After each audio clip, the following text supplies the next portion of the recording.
Isikhathi sendaba zesiNdebele sikubikela zona bunqopha ukusuka emzimkhulu wezorhatshi Auckland Park eJohannesburg. The immediate consequence, if it is found there was fronting, is shut down immediately. Ngqongqoshe wezombuso ohlanganyela uvele enkosini Hlabisa uthi laba abatlolisela amaphandle anganeno ngokungemthetho impaza bazoqalana nesandla esiqinileko somthetho. The meeting exchanged views and agreed on measures to jointly mitigate the disruption at our ports of entry, particularly Libombo and Risano Garcia. Abongqongqoshe belizwe leSouth Africa neMozambique bahlanganyele ukuyokukhuluma ngobujamo obungakanzinzi elizweni leMozambique. Kanti nabantu bakulela lizwe basaba ukuyokuvakatsha ekhaya. Banenhlanhla laba bantu. Ngapha bagadu state, ngapha baletha amaphepha akade asayinwa. Bangakabotshwa nokubotshwa bebazingani ukuthi bazokubotshelwa amacala la. Bebazingani ukuthi bazoqalana namacala la. Umphakathi unokusolako ngamaphepha afakwe ekhotho ngabasolwa eceleni likasihlalo wembuso sitshaba wakwanzunza obuleweko uAndres Mbango Mahlangu. Icala lithuliselwe umnyaka ozayo ngomhla ka-17 kuTjhirhweni. Kwaba kuhle ukuhlanganisa izindaba kodwa ku-SABC 1 ngesiNdebele lotshani.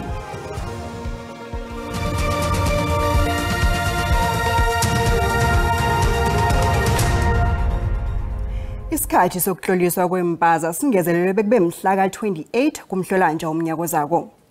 Lokho kuza ngemva kokubana umengameli uCyril Ramaphosa amemezele bona abaphathi bempaza banamalanga ama-21 ukutlolisa impaza zabo. Ngemva kwemlandelande yezehlakalo zokubhubha kwabantu ekuthiwa batsho babulawe ukudla okunetshefu ebakuthenga impaza. Amabhizinisi abhalelwa kulandela umthetho wezokuphepha kokudla nokhunye asengozini yokungavalwa. Bakhalinywa ngamagama abukhali laba abatlolisela amaphandle ezenganeno ngokungemthetho impaza zabo. Imphathimandla zithi azokuvalwa amabhizinisi atloliswe eSouth Africa kodwana aphethwe maphandle anganamaphepha. If it is not a foreign national who applied, met the requirements and got approved, it can't operate. The immediate consequence, if it is found there was fronting, is shut down immediately. Abaphathi bamabhizinisi nabo bayeliswe bona bangayilindi bekuphela isikhathi bangatlolisa amabhizinisi abo. Okwanje zinkulungwane ezili-19 impaza ezitlolisiwe elizweni lonke kanti zingaphezulu kwenkulungwane impaza ezivalwe ngokungalandela umthetho. Ihlelo lokutloliswa kwempaza lizokulandelwa kuhlolwa kwesipaza ukuthi kulandelwe ikambiso ngiyo nakutlolisa isipaza sona. There is a very wrong perception that everybody who enters South Africa, if they don't have any documents, then it's Home Affairs' fault which need them documents. Many of them don't deserve the documents because there's no reason that they are here. Nakusesenjalo ukulindeleka bona bezebhoduluko nebezomthetho baragele phambili nokuhlola impaza bona ziyawulandela umthetho nami. Lithuliswele umhla ka-17 enyangeni ezako icala labantu abathathu abasolwa ngokubulala usihlalo womkhandlu wombuso ositshaba wakwanzunza Maboko, umntwanenkosi uAndres Mbango Mahlangu kunye noSibongile Mahlangu ezehlakalweni ezihlukileko. Bavele gode ekhotho kaMagistrate kwaMhlanga abasolwa abathathu abasolwa ngokubulala umntwanenkosi uMbango Mahlangu kunye noSibongile Mthombeni. uMahlangu wadunizwa wabulawa ngoTjhirhweni ngo-2021. uMthombeni naye wadunizwa wabulawa ngoSenyikhaba ngo-2021. Nabavele ekhotho izolo omunye wasolwa utshela ikhotho bonyana nanyana nepassport kodwa khange akayisebenzise yeke isibawo sakhe sebhili uba wasivunyelwe. Kwathi umunye wesibili wathi unabantwana abancane abamhlogako kunye nomphakathi weKings Park uyamdinga njengoba namdosi phambili endaweni leya. Kwanje siyaneliseka ngokwenzakalako ngoba kubonakala khona ukuthi umthetho uyalandelwa noma thina ifiso sethu ukuthi umthetho awulandelwe kungabi khona okuza ngehla komthetho ngoba sinekolelo yokuthi yonke umuntu ufanele alingane phambi komthetho. Imindeni yabongazimbi ifuna ukulungiswa. Awurini sengijabulile ngendlela izinto zenzeke ngakhona mara ngisesenethemba lokuthi egcineni icase bazoyivala enikube nesigwebo. Njengomndeni siyazi ukuthi yonke into isezandleni zekhotho. Ngokwesifiso sethu nangathana thina besizenzela bengekhe sisahlehlisa ngoba siyalifuna ukuthi kube nenqubekela phambili. Mara ke ngoba akusisemandleni ethu akulawuli thina kulawuli court. Ikhazile inzathu zayo ukufakaza bukapheleli uvela namanye ama-affidavit namaphutha so asithola ukuthi kwenzakalani balihlehlisile asikathabi ngokuhlehla siyafuna ukuthi ba-speed up iprocess ukuqaleli likhona ukuhamba liphambili sibone ukuthi liphetha ngani ekugcineni kwelanga sifuna ubulungiswa for abazali bethu ukathabi ngekambiso yekhoto okhunye okuvelako-ke bawa ibheli njalo ngamaphepha ungathathethwa abekiwe abuyiswa lethwa ukuthi azokuba ibheli alungiswa ngaphakathi ekhotho banenhlanhla laba bantu ngapha baGato State ngapha baletha amaphepha akade asayinwa bangakabotshwa nokubotshwa bebazingani ukuthi bazokubotshelwa amacala la bebazingani ukuthi bazoqalana namacala la ekhotho kube nokungakhamisani kwamalanga okubotshwa nokuthatha kwestatement somunye wabasolwa njengoba nathi wabotshwa ngoSewula kodwa nestatement sathathwa ngokukhukhulamungu indabeni ze-SABC King Sikhosana eJohannesburg. Amapholisa wakwaZulu-Natal aqinisekise ukuthi indoda ebulele udade bekahlekisana naye igcine itholakele iziphanyeke emthini. Umsolwa uthome ngokubonakala evidiyweni ebeyihatheke enkundleni zokuthintana lapho ebekahlathulula khona ngonobangela wokubulala ungazimbi. Umsolwa okhulunyiswa lo kuthiwa uthole aziphanyeke emthini ebangeni elimamitha angasimangaki nawusuka lapha abulelele khona ungazimbi. Amapholisa athome ngokuzwa umkhosi wokubana kunomuntu obuleweko. Agijima yakho napho endaweni ebizwa ngemalangeni umzinto eThekwini. Mbala athi nakafika lapho athola udade weminyaka ema-25 ubudala phakathi kwendlela abhubhile. Amapholisa athoma lapho ke ukubhudula umsolwa. Found hanging on a tree was the prime suspect. He is the person who faked the woman who was his girlfriend, and then later on she was found killed. And with his confession on the video that he posted all over, he was the prime suspect. We were looking for him. We found him hanging on a tree. Uthi kuvulele dokhethi lokuphenyisisa ngonobangela wokubulala. Imphathimandla zomthetho ziyalinga kodwa nawukho umehluko emzameni yazo yokulwa nokuqedwa kwamagenge ngombana amagenge ahlangana nemindeni kunye nemphakathi. Lokho kuvezwe sazi endabeni zamagenge uAshwell Phillips uthi imphakathi kaningi ngiyo inikela ubuhlakani enqhemeni zamagenge nangiyamapholisa anomhlala. Kanti nokungathenjwa kwamapholisa kwenza izakhamuzi zingabi nelukuluku lokubatshela nakwenzeka ubulelesi. Abahlabi imkhosi ababikela amapholisa ngezenzo zebelelesi kaningi bazithola basemrarweni nokwenza izakhamuzi ukuthi zisabe ukubika izehlakalo zobelelesi. Kanti lokhu kwenza ukuthi inqhema zamagenge zirage ngempumelelo nokwenza ubulelesi eWestbury nakezinye indawo eziseduze. Izazi zikholele ekutheni amapholisa ayabhalela ukurathula ubulelesi nomrabha endaweni le ngombana utshaleke ngaphakathi emphakathini. Gangs are often embedded within the family unit as well, where you get older siblings belonging to the gang or perhaps a father belonging to the gang. So gang membership is entrenched within the family also, which means that it becomes normalized.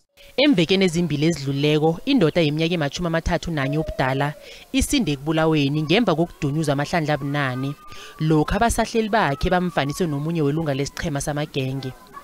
Umalo akhanga afuna ukuziveza ngoba saba ukuthi indodana yakhe ibulawe ngesihlungu kanti amalunga womphakathi azibonele wona ngamehlo isehlakalo esinasenzekako awafuna ukuvela ngaphambili nilwazi. I've been called by the lady and she come and tell me your son has been shot. When I came there, he was laying on the floor. There was 15 people in the house. Until now, no one is arrested. Nanyana amapholisa weGauteng agandelela ukuthi athumele inqhema ezilwisana namagenge kunye nephiko labahloli izazi zikholele ekutheni lokhu akukaneli.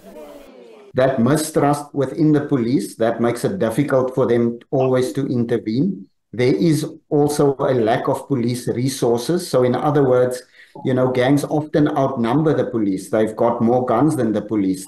Nakusenjalo solo umnyaka lo uthomile kubulawa abantu abama-70 izehlakalweni zamagenge eWestbury eJohannesburg. Kanti sekusikhathi eside ekhulu indawo le ilwisana nokuguruzela kwamagenge. Sifikile isikhathi sikaChristmas. Kanti nabo Galajani nabo baqale ngelihlo lekhozi laba bangakatshitshi. Sikuqala bona ngiziphi ezinye zendlela abagalaja ngazo abantu nokuthi ungazivikela njani. Umbiki indaba yethu uLopang Alam uthena akasahlanganisa indaba yabo Galajani kwaba noGalajani olingukumgalaja naye. The company was deducting under your account knowing very well that's a lesser amount than 100 Rand. If you didn't normally sign it up for bring a proper pop-up notification, you wouldn't normally receive notification, which is why they were taking an advantage of your account. Galajani bakudosela umtato bakubize ngamagama akho ngokulandelana nesibongo. Lokho kwenza ukuthi nawe ukhole bona abantu abakudosela kwaba ngibombala. Bakutshela ukuthi ngebebhanki ethileko kunemali edoswa ke-account nakho. Yeke kufanele ubhadele imali ethileko ukuthi kubuyiswe imali edose account nakho. Yes, you will enter your remote PIN silently, ma'am. Then you will press on confirm. You will see the reference number starting with a capital letter C. Do not click on done until we fully activate it for you. So right now you will enter your remote PIN. Okay, yes. I just want to ask my brother. Yes. How do you sleep at night scamming people of their money? Do you think I'm an idiot? Kandi akupheleli lapho bakuthumela umlayezo bathi kunethuba lomsebenzi kodwa na ufuna ukuthola umsebenzi loyo kufanele ubhadele imali ethileko. Nanyana bakuthumela i-email bathi kunengidigidi zamarandi kufanele uzithole ezivela ngaphetsheya kwamalwandle. Kwesinye isikhathi bakuthumela i-link othi na ungena kiyo ithatha imininingwane yakho eqhakathekileko. South Africa isebujameni besihlanu ehelweni lamazwe la kwande khona izehlakalo zobulelesi ba-online. Ngo-2023 ama-South Africa alahlekelwe imali elinganiselwa ku-3.3 billion yamaranda ngokugalajwa online.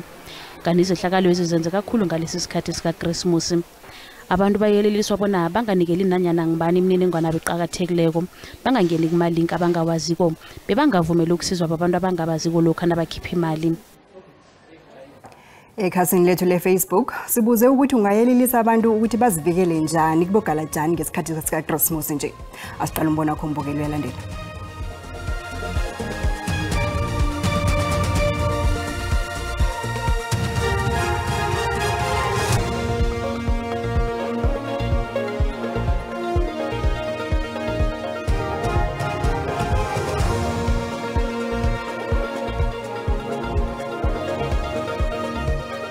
Abantu abayeke ukwethemba noma ubani noma ngabe umuphi umuntu othi uzoqhamuka uzobasiza. Ingcingo zabantu abazokufonela bethi confirm banking details ongabazi nabazothi winile ungawinanga zama nje ukuyibheka leyo nto eyenzeka through internet.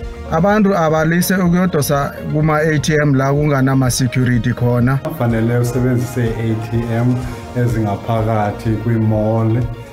Not ATM esestratweni. Mall bakhambe nabantu abazi umchini ene bangakhulumisa abantu emamall. Izikhwama umsasazi mabazi igcine kubo bangaphathi noba kanjani. Kwamele ukuthi uzame ukuthi na uthenga into uye ku-swipe etitolo etivumako ukuthi swipe.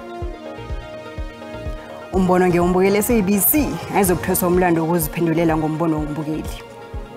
Kanti nasibuye Ntolo. Meme isitshaba sonke ukuthi kusasa sekulilanga la konomtshahelo. Amalungiselelo welanga la konomtshahelo selasezingeni eliphezulu. Ingwenyama uMabhoko wesithathu uthi umnyanya mkhulu kwanomtshahelo kusasa. Yenize nizogidinga Ndebele.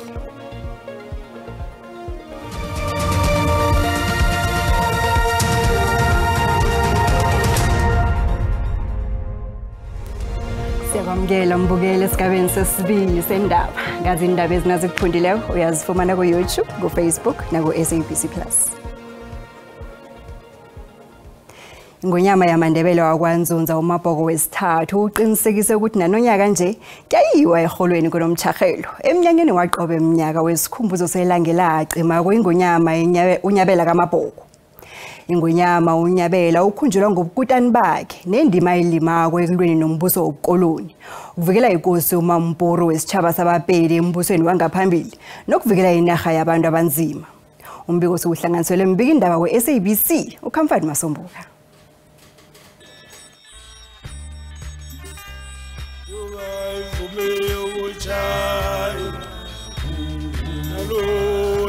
Ngemva kokuthi konke kuhambe kuhle umnyaka opheleleko nanonyaka nje besigodlweni sakwanzunza Mabhoko baqinisekisile bona kuyayiwe eholweni entonjeni konomtshahelo. Igama elivela esigodlweni liza ngokhulumela isigodlo sakwanzunza Mabhoko ubaba uAaron Masango. meme isitshaba sonke ukuthi kusasa sekulilanga la konomtshahelo amalungiselelo welanga la konomtshahelo selasezingeni eliphezulu kukhulu lapho ingwenyama uMabhoko wesithathu siba elithwele indlondlo ehloko lokuthula inkulumo lena. Umhlelo omnyanya lo uSonyosi Sikhosana uthi konke sekujame ngokwekhabula khona.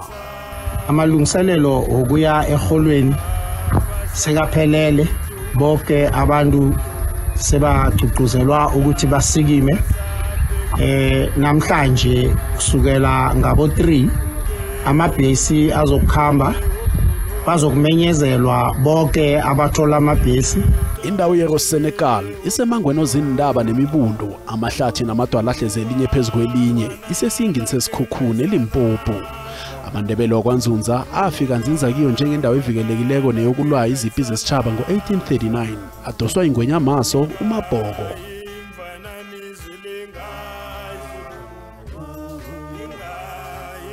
Kanti unyabela kaMabhoko ngemva kokuthi abe ingwenyama kwafika inkosi uMampuru wesitshaba sabaPedi afuna ukubhaqiswa esitshabeni samaNdebele khona la eholweni nakafuna umbuso wamaBhuru ngemva kokubulala umfowabo uSikhukhune embangweni wobukhosi.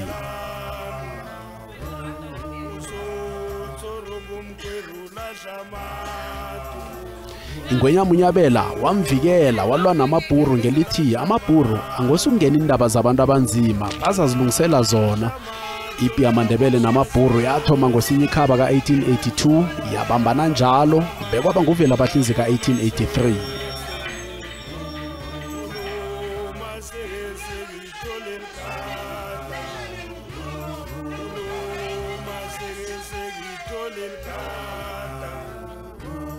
Bobabili ingwenyama unyabela nenkosi uMampuru babotshwa amaBhuru bayokuvalelwa ePitori ejele elithiyelelwe ngayo inkosi uMampuru.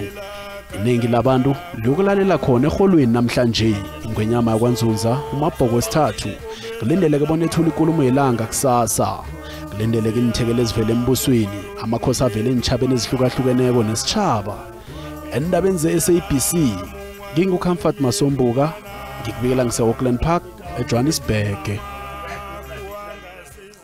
Kunokusaba ebavakatshini abachinga eMozambique ngokuthi kungahle kuqubuke umtshakalo ngomvulo. Umkhandlu womthetho-sisekelo welizwe kulindeleke ukuthi umemezele imphumela yekhetho ebelibanjwe ngomhla ka-9 kuSewula. Kanti sikhuphukile isibalo sabahlali beMozambique ebeqa umkhawulo welibombo eMpumalanga. Kubalwa abahlali beMozambique abasebenzela elizweni ababuyele emakhaya ngaphambi kokuthi kube siminyaminya samaholiday. Sabahlali beMozambique sibanjwe sisenza imizamo yokweqa umkhawulo ngokungemthetho.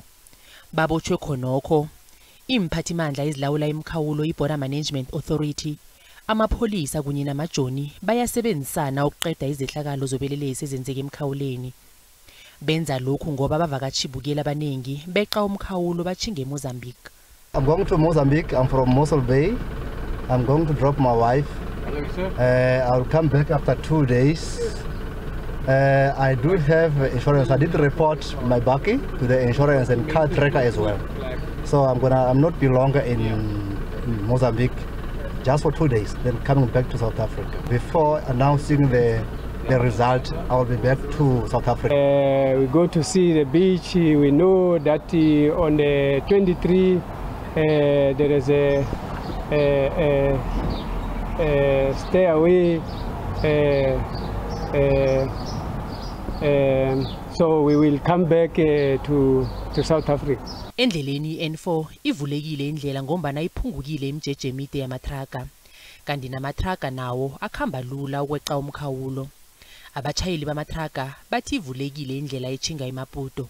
Abavakashibukela abaphuma eSouth Africa bayelelisiwe ukuthi bathwilisa amakhamba abo achinga eMozambique. Ungqongqotjhe wezobudlelwano bamazwe ngamazwe uRonald Lamula uthi umengameli uCyril Ramaphosa ubambe imkhulumiswano nomengameli wakhathesi weMozambique uPhilip Nyusi, weTanzania uSamia Suluhu Hassan neweZimbabwe uEmerson Mnangagwa ukufumana isisombululo serawurawu ePhekghuge eMozambique. uLamula bekadosa phambili inthunya zelizweli emhlanganweni wenkhulu zeMozambique. uLamula uthi rawurawu iphekhuke emkhawulweni ilibombo ibeka engozini ukuba khona kwamandla wegezi elizweneli. uLamula uthi umthangalasisekelo uzokubekelwa phambili. The meeting exchanged views and agreed on measures to jointly mitigate the disruption at our ports of entry, particularly Libombo and Risano Garcia.